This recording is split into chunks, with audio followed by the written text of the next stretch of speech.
Good morning, good afternoon, good evening!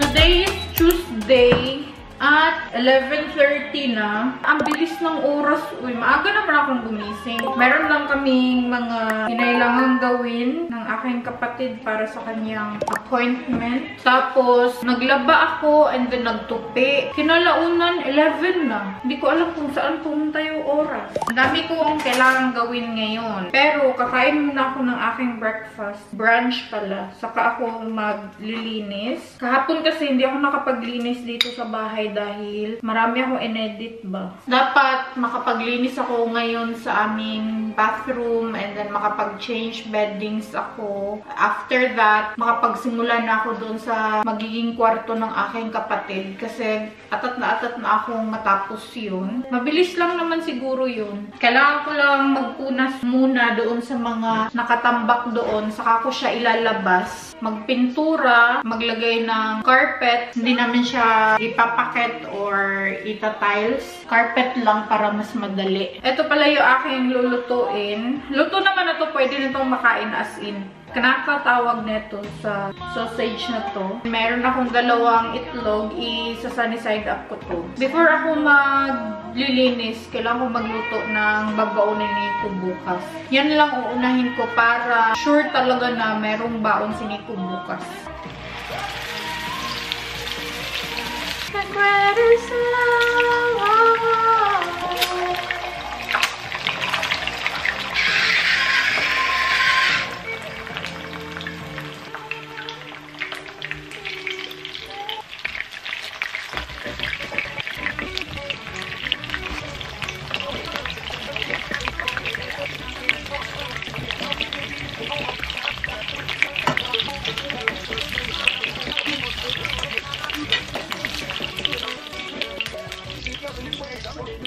Mga unta! Meron ako ditong bahaw. Uy, grabe ka oily. Oh. Ewan ko, oy, ngayon na period ko, ang kinikrave ko lagi is fried sausage or meatloaf. Pero ngayon, nagluto na lang din ako ng itlog. Yan, oh, dumadaloy pa yung egg. Ngaon. Masarap ng egg pag nilagay siya sa kanin ba. Kayo ba? Anong gusto nyo sa itlog? Gusto ko kasi yung medyo hilaw pa siya.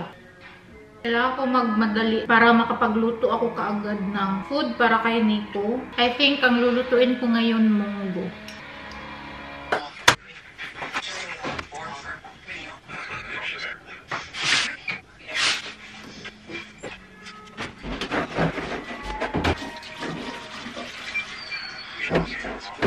Magmumunggo talaga ako. Meron ako ditong baboy. Meron pa ako ditong tirang munggo nung nakaraang luto ko. Meron akong binili dito. Dadamihan ko na lang talaga ang pagluto. Sabi kasi ni Nico, dapat mag-freezer ako ng maraming munggo. So, lutuin ko na lang to lahat. Tapos, bibigyan ko si Uma. Papakuluan ko lang to para mabilis maluto.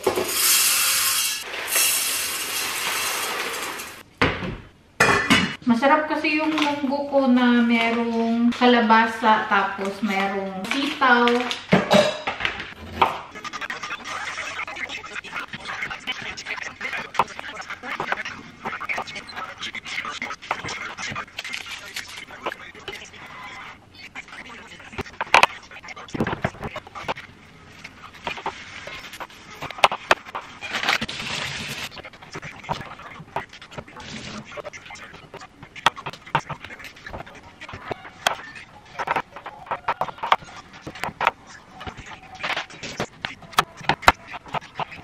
Gamitin natin ang pinakamalaking kaldero. Mag-start na ako magluto. Bibilisan ko to dahil magtuto na. Tagal kong tapos maghiwa. Di ba? Ang dami ng aking ingredients. Tingnan nyo naman, oh. Punong-puno. Konti lang yung aking karne. Sinadya ko talaga yan para mas maraming gulay kaysa sa karne. Ito naman yung aking munggo. Ang dami, oh.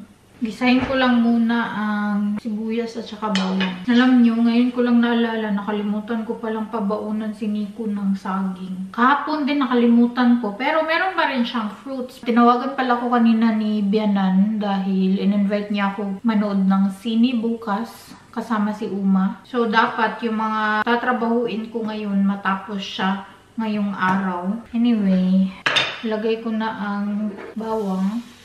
Bukas ko na lang din bibigyan si Uma neto. Kasi aalis din naman ako bukas. Lagay ko na ang sibuyas. Lagay ko na din ang ginger. Nilakayan ko yung hiwa ng ginger para hindi makain. Lagay ko na tong kamatis. Ang dami kong mga sangkap yun. Yung kiwi ni Nico, hindi yun nakain ng mga gulay-gulay masyado. Kaya para kay Uma lang yung ibibigay ko. Ang bang-bang na. Nilagay ko ng karne. Bango. Timplahan ko lang siya ng patis. Tansya-tansya lang tong akin eh. Kailangan ko pang maglumpia para kay Nico. Dahil nag-request din siya ng lumpia. Timplahan ko to ng paminta. Gusto kasi ni Nico yung combination ng Maltasian at saka munggo. Ilagay ko na tong sandamakmak na munggo. As in, sobrang dami niya. Tingnan mo. Halos mapuno itong kaldero. Di ba ang dami? Magkadimao baka yung lagyan kaayo. First time mo magluto na ganito kadami ah. Nagpainit na ako ng tubig. Grabe, ang dami. Bibigyan ko na lang din pala si biyanan kong babae. Dahil nga magkikita kami bukas. Parang feeling ko ang konti ng luya na nalagay ko dahil sobrang dami ng munggo. Naglalagay na ako ng hot water. Nagpakulo ako ng tubig. Imagine, sobrang laki ng aking kaldero. Oh. Tapos malapit na siya mapuno. Feeling ko, aapaw to siya pag nilagay ko ang gulay. Ayan. Medyo may lasa na siya. Uy, kulang pa siya. Last tikim before ko ilagay ang kalabasa. Sarap. Para ito yung lasa na hinahanap-hanap ko. Sobrang sarap nito pag merong malunggay. Ilagay ko na ang sandamakmak na kalabasa. Diba? Tingnan nyo, umaapaw. Sabi ko sa inyo, aapaw to eh. Feeling ko bawal to siyang takpan kasi pag tinakpan ko to, aapaw to ng aapaw. Parang hindi nakita yung kalabasa. Dahil sa dami niya. Dami kaya nung kalabasa na nilagay ko. Maglagay na ako ng gata.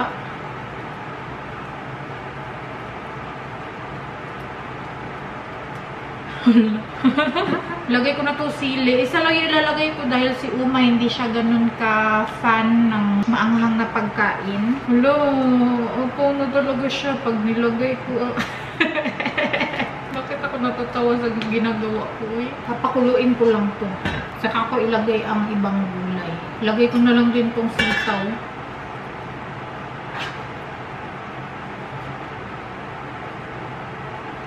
Natatawa ko sa sarili ko eh. Tingnan nyo naman ang sitaw parang mawawala na din siya. Meron pa akong ilalagay na Chinese petchay. Papakuluin ko lang to. Sobrang umaapaw na siya. At luto naman na to. Okay na din ang kalabasa. Ang sitaw medyo hindi pa siya luto. Medyo crunchy pa ang sitaw. Tingnan nyo naman. Sobrang lapot niya. Titikman ko muna ulit. Kasi mapahiya ako pag binigyan ko sila Uma. Hindi naman masarap.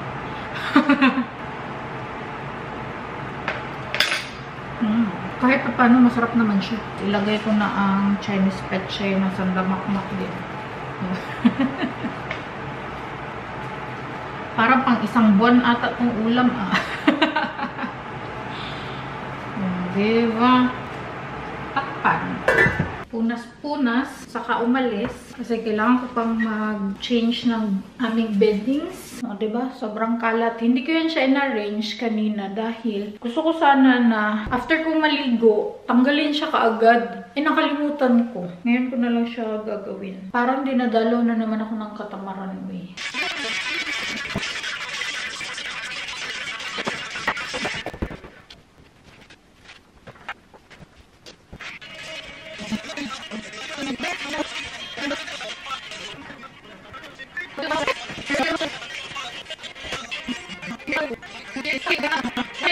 Ito yung magiging kwarto ng aking kapatid. Tingnan nyo naman kung gaano siya kagulo. Before ko ilabas tong mga gamit, kailangan ko muna siyang punasan. Tinitingnan ko pa lang siya, parang hinihingal na ako eh.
Yan na lang yung mga natira. Mabibigat na kasi yan. Sobrang bigat ng kahoy na yan. Ewan ko na lang talaga, uy. Solid kasi yung mga kahoy na yan. Kaya hindi ko maalsa. Gagawin namin to pag nandito na si Nico. Dahil hindi pwedeng magkahiwalay ito sila. Baka kasi magkawala-wala yung mga parts niyan. Cabinet yan siya. Kaya hindi ko muna yan gagalawin. Nandito yung mga transfer ko. Sobrang bibigat ng mga cabinet niyo. Kahit na maliit din siya. Pero sobrang bigat niyan, mas mabigat pa yan sa akin. Ang sakit ng likod ko. Siguro yan lang muna yung aking gagawin kasi ang sakit ng likod ko, ang sakit pa ng puson ko. Ipagpatuloy ko to siguro bukas or sa Saturday pag sama ko na si Nico. Kailangan ko pang mag-shower dahil ang alikabok ng aking suot. Bagong palit yung aming bedsheet. Ang napagkasunduan namin ni Nico, since malapit sa bathroom yung unang gagawin namin na room, which is room ng aking kapatid. Doon muna. Tapos eto yung isusunod, itong pangalawang door na to. Pero hindi ko siya bubuksan. Ang tigas niyang isarado, ang tigas din niyang buksan. Yung mga doorknob dito, kailangan pa siyang palitan. At puro salamin yan siya. Yung mga pinto dito, puro salamin. Siguro ginawa to nung may-ari para mag-create siya ng illusion na malaki ang area dito. Etong room na to, sobrang gulo din nito eh. Maliligo lang muna ako dahil sobrang maalikabok yung aking buhok. Kailangan ko talagang maligo dahil bago yung aming bedsheet. Nga pala, kung magtatanong kayo kung bakit isa lang yung bed na lagi kong pinapalitan ng bedsheet, dahil isang bed lang po yung ginagamit namin ni Nico. Malaki kasi yung bed namin, tapos ayaw ni Nico na magkalayo kami matulog. So, doon kami sa isang bed lang talaga. Kaya yung isang bed, hindi ko siya pinapalitan ng bedsheet. Tinakpan ko na lang siya. Hindi talaga namin ginagamit yung kabilang side.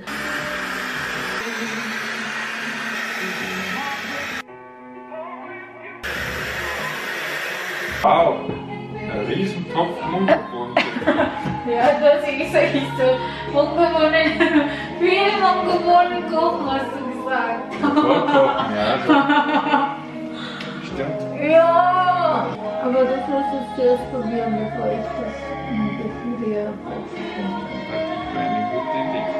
Andito na si Nico at ito yung kakainin ni Nico. Ako rin, ito na din. Nag-shooting sila ng papa niya. Nag-practice sila ng shooting para sa mga ibon. I think malapit na yung hunting time para sa mga ibon. Meron kasi sila dito mga time kung ano yung pwede nilang i-hunt this month or this season. Basta meron silang time frame kung ano yung pwedeng barilin nila. Nagpangtulog na pala ako dahil gabi na din naman. 6 PM na. After naman mag-dinner ni Nico, maglilinis ako dito sa kusina. And then, matutulog na ako. Ay, mag-ready din pala ako ng kanyang babaunin. Kailangan ko i-ready ang kanyang saging before ko ulit makalimutan. Sakit ng ulo ko, Kanina sobrang sakit ng aking puson. Mag-separate ako para kay Uma at saka kay Mama. Ibibigay ko to sa kanila bukas. Ito naman para to sa papa ni Nico, kay Bianan. Then para sa lola ni Nico. Maglalagay pa ako nito ng sili dahil kulang talaga siya sa anghang. Mas masarap kasi talaga ang munggo pag maanghang. Pero hindi ko na to iinitin. Mag-iinit ako ngayon para sa amin ni Nico. Lagyan ko din to. Mga unta. No.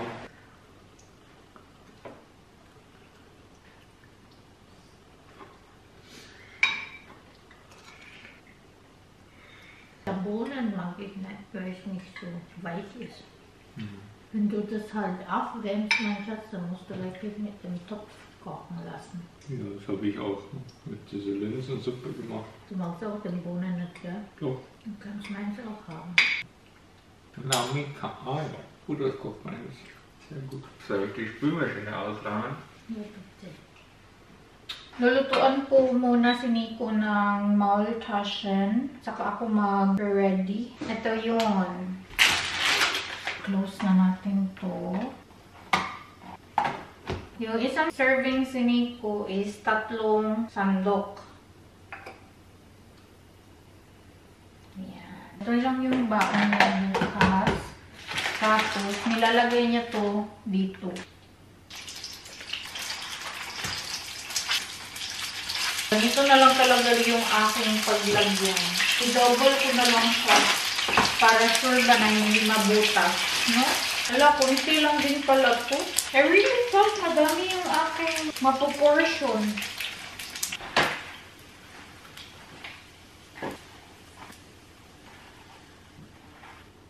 Tatlong portion lang yung nagawa ko. Sabi niya, kailangan ko pa magluto. Bibili na lang ulit ako ng munggo, tapos lulutuan ko na lang siya ulit. I think sa susunod, munggo na lang lahat. Hindi na ako maglalagay ng karne. Nagtira ko ng konti. Isang sandukan lang to para ulam ko bukas. I-prepare ko lang ang kanyang fruits. Daoy, maputla man ang melon. Sana naman matamis pa rin to. Hindi siya ganun katamis. Yan na fruits ni Nico. Ito, mamaya ko na to kunin ang tissue. Ito naman yung kanyang munggo. So, takpan ko lang to. Tapos, maglilinis na ako. At lobat na yung aking camera kaya i-end ko na tong vlog. Thank you so much guys for watching. I hope you enjoyed this video. Please like and share if you did. Leave a comment below. Follow me on my social media accounts. And please don't forget to subscribe to my channel and click the notification bell para ma-notify kayo every time na mag-upload ako ng bagong video. And I will see you guys on my next one. Cheers! Gute Nacht! Appi!